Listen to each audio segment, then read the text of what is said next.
Welcome back once again. Here we are playing some more Feed the Beast, and a lot has happened actually since the last time I recorded. I did quite a bit of playing, and there's been some really cool stuff going on in the Feed the Beast community lately. For one, there are 3 new mod packs out, and I'm actually playing one of them. It's called FTB Unleashed. This is the 1.0.3 version, and this is really the successor of the 152 packs, the beta packs, if you played those. It's actually what I've been playing previously throughout the series, of my rebuild of Feed the Beast series at least. I've been playing the 152 packs, and this is sort of the next step from Unleashed if you're moving up a Minecraft version.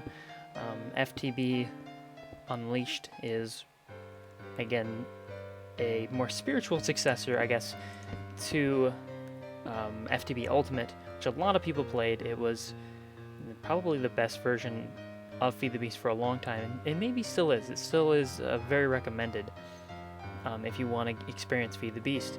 But 1.4.2 is getting a little outdated. It feels a bit antiquated. And so we're playing now in 1.5. Well, we were playing in 1.5. We were playing in 1.5 with a bunch of new stuff.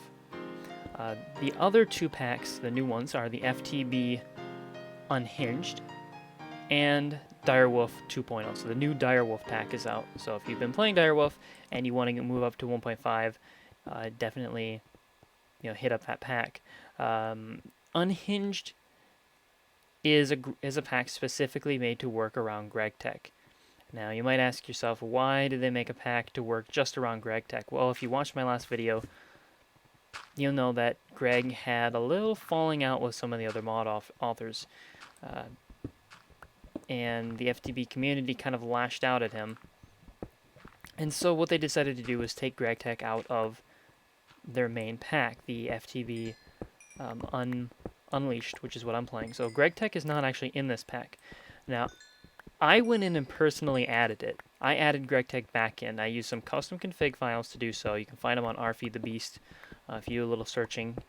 And that's actually what I'm playing. I'm playing a specialized version of this pack. I've got power converters on, and extra biomes is enabled. I think I kept Xenos Reculary. I forget if that's enabled or not. I may have disabled it. Because I felt I didn't need it. I might have enabled it though. I'm not sure. Basically, this mod pack is simply just an extension of what I was playing before. It's just the upgraded version for the 1.5. And yeah, it's going to be pretty much the same with some new stuff, a little bit more stable, and we'll see what happens. There's a couple of new mods, but it shouldn't be too much of a problem. Of course, I'm still mining with my turtle, which has been ridiculous. And this guy is so cool. I never thought I would enjoy using turtles this much, but I definitely do. Another thing I want to hit upon is lately I've been uploading and I've got some weird rendering errors where my voice gets super deep all of a sudden. Like it slows down. Actually, the audio slows down. I don't know what's causing it. It popped up a couple of times in my last video and the video before that. We'll see what happens going forward. Another big update, and I'm totally leaving this diamond here to troll you guys. Another update stems from my adventure in getting a PC. I'm still building a PC. I've actually tentatively decided on my CPU and my graphics card that I'm going to use. So going forward with that, it's getting pretty close to being done. One thing cool that NVIDIA is doing with their GeForce cards is they're going to start having this free program. So if you own an NVIDIA card, a GeForce, that's of a relatively newer model, like my GeForce card that I have on my laptop won't work. It's too old. It's a GTX 260M. But if you've got a newer one, say 400 series or above, anything newer than probably 2010 main desktop cards, you're gonna probably be able to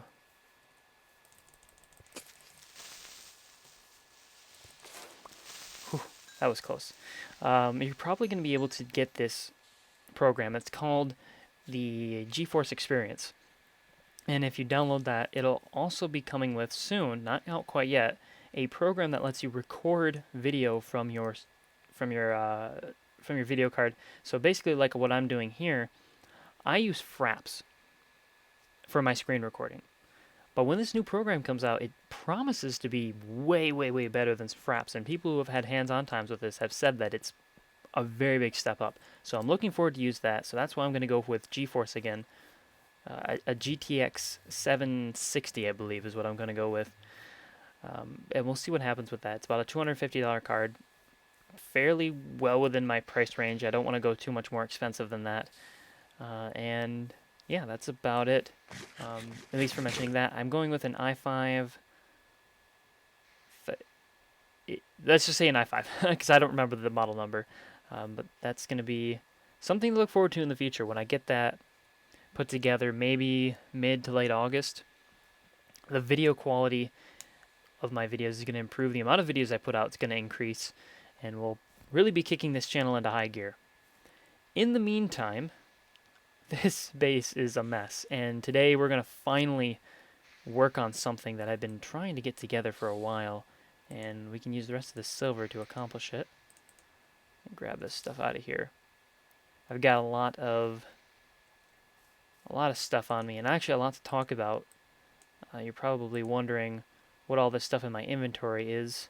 I've got all these weird tools, this weird little moss-covered tool. Like, what the heck is this thing? And that is entirely the result of this, which we'll talk about probably. I think I talked about it. I think last episode I said we're going to talk about this for sure this episode. We might wait, because we really need to get this next thing done, which is figuring this out.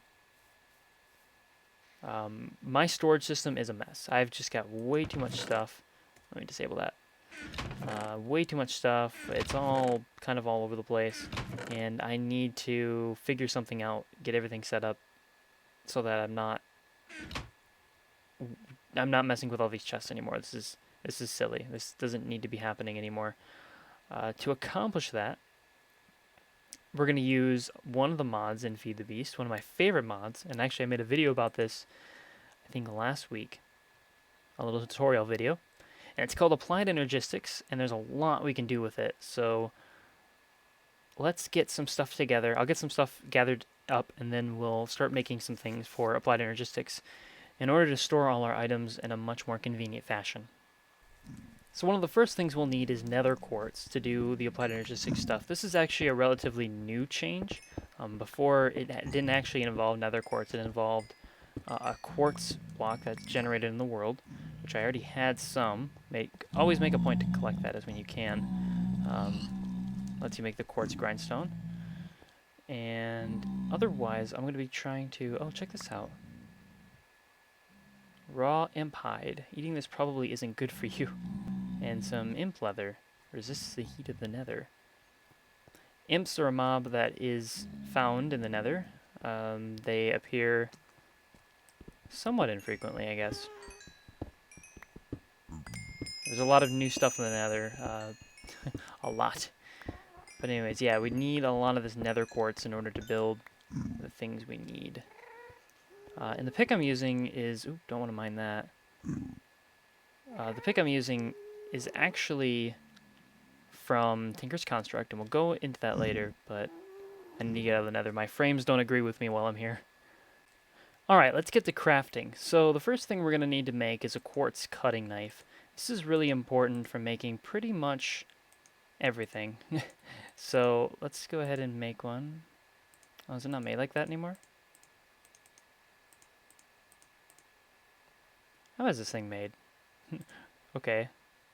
They have changed the recipe on me. The quartz cutting knife takes 2 sticks and then 1 iron. Oh, 1 iron and 2 pieces of quartz. That's what it is. Okay. That's why I was confused. Let's use the nether quartz instead.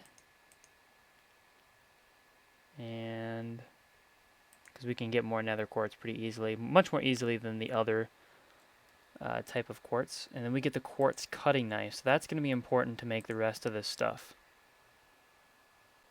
As much as it pains me to use a diamond, our first recipe does in fact require one, so we need to make an advanced processor assembly. It takes a quartz cutting knife, diamond, to redstone, and a piece of silicon, which is simply some of this quartz dust passed through a furnace.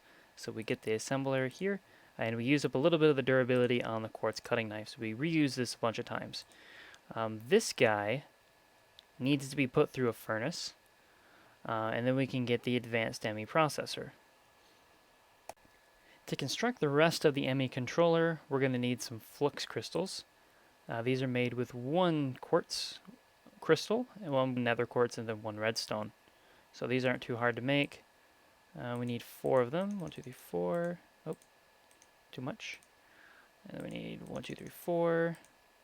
And 1, 2, 3, 4. So we make 4 of these guys. Place them in this pattern. Add some iron. And there we have our first block, the ME controller. The ME controller is what we're going to send all our power to, and it's the basis of our ME network that we're going to build. The next thing that I want is an ME terminal, or an ME, what is it called? Yes, an access terminal. Access terminal, which in this case is a conversion matrix, an ME cable, some iron, some glass, and this guy is going to take some flux dust. This is going to be the quartz dust plus the nether quartz dust plus the redstone, and that's going to give me 2. So this nether quartz dust is actually the nether quartz passed through a furnace. We're going to use that to create the dust, and then of course it's more nether quartz, another one of these crystals, some iron, and we create the conversion matrix. And this will be important. We're going to make this a lot.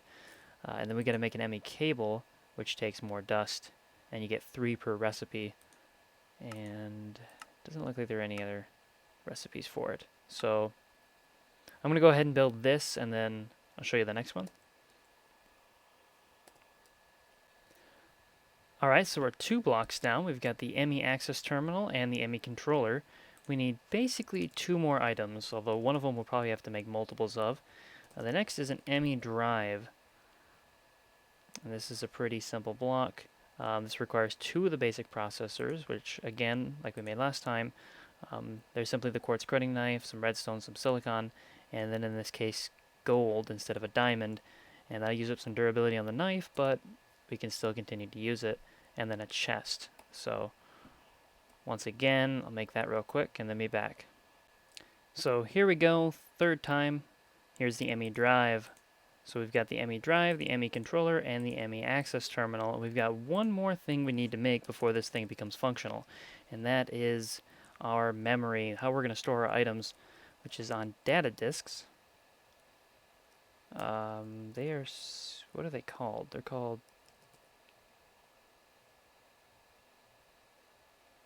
yeah, storage. Oh, see if we can get to them. They are ME storage cells. There's a lot of different types. We're going to stick with the 1K storage because that's all we really need. They require some iron, some glass, some redstone, and the storage cell, which requires a single basic processor and some quartz. Now, considering the number of items I have, I'm probably going to grab maybe like 3 of these guys if I can make them, and then throw them in there, and then we'll show you how that ends up looking once that's finished, and the whole system should be ready to go when we can set it up. Alright, so here it is, our ME 1K storage. Now each one of these cells can hold up to 64 types of items, and they can hold up to 1,000 different items, or 1,000 total numbers of items. That means they can hold 1,000 of one item, or they can hold 500 of one, 500 another, or any combination thereof, as long as they don't go over 64 unique item types. So they're basically a really big chest.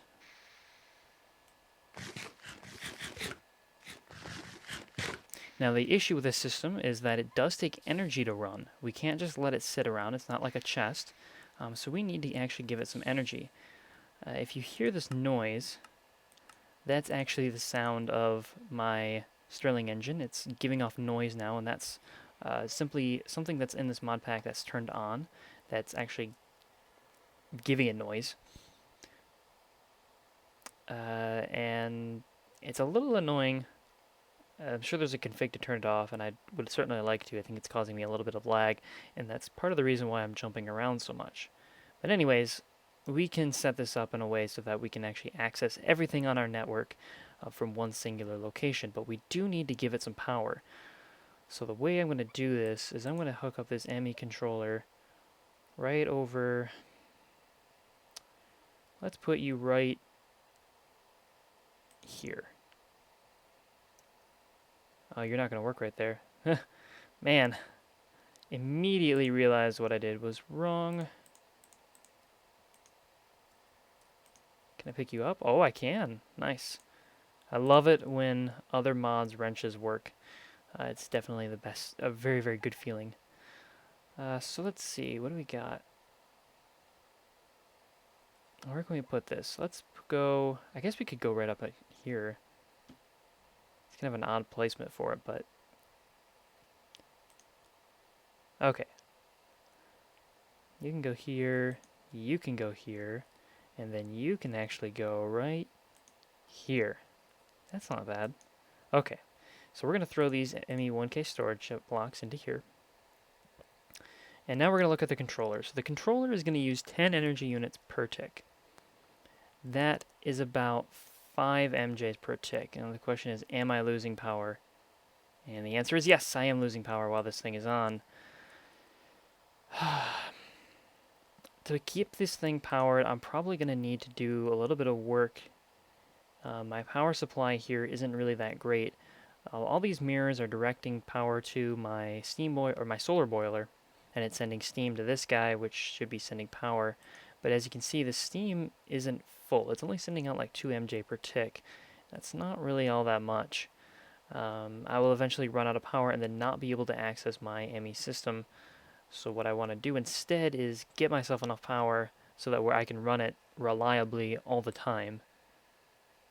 So I'm going to work on that, and what I'm going to do is just go get silver, and it shouldn't take too long, and then we'll come back and finish this up real quick. Okay, so I think I figured out a good temporary solution while I work on getting silver.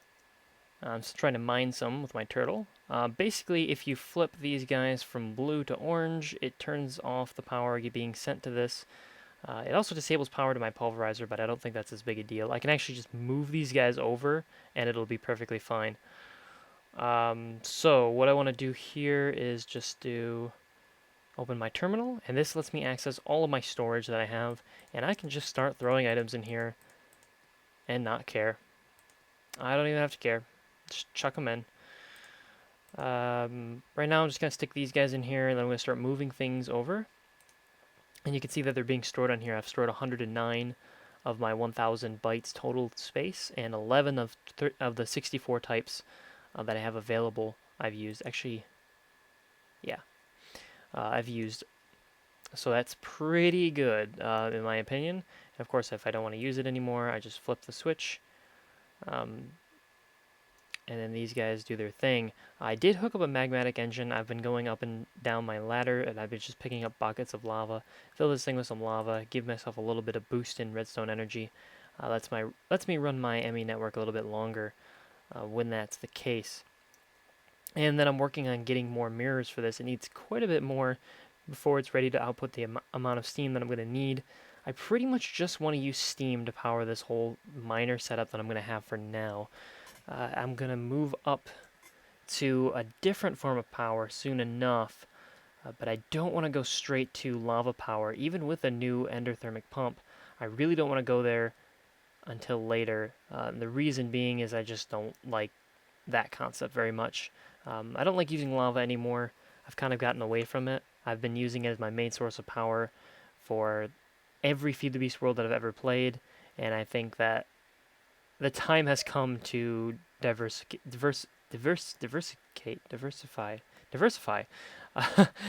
from that. So that's why I'm working with Steam, which is working pretty well, I think. Just a little tough to set up. Let's see, what else do we have? I think that's pretty much the beginning of what I want to talk about. I'm going to start moving these chests over into this thing, and I'm going to check how much time is in the episode, and then we'll see what we can do either to wrap things up or keep going. Alright, so I think that's a good place to end it. It's a little bit shorter than what I normally do, but that helps me when I upload. Next time we'll definitely talk about Tinker's Construct. There's a lot of cool stuff here. I'm using some Tinker's Construct tools right now, a pickaxe and a longsword, which lets me actually... Oop, where'd you go? Oh, get back here. Just lets me do this little jump attack. Whoa. Woo. That's pretty cool. There's some cool things there. Also, we got to talk a little bit about Darkcraft, which is in this mod pack now. And then finally, I think we'll put the walls in. Finally. See where that goes. And start looking at going to Industrial Craft, the next big mod to tackle. That's going to be a struggle. So, that's about it for today. So, yep. Thanks for watching. And until next time, then.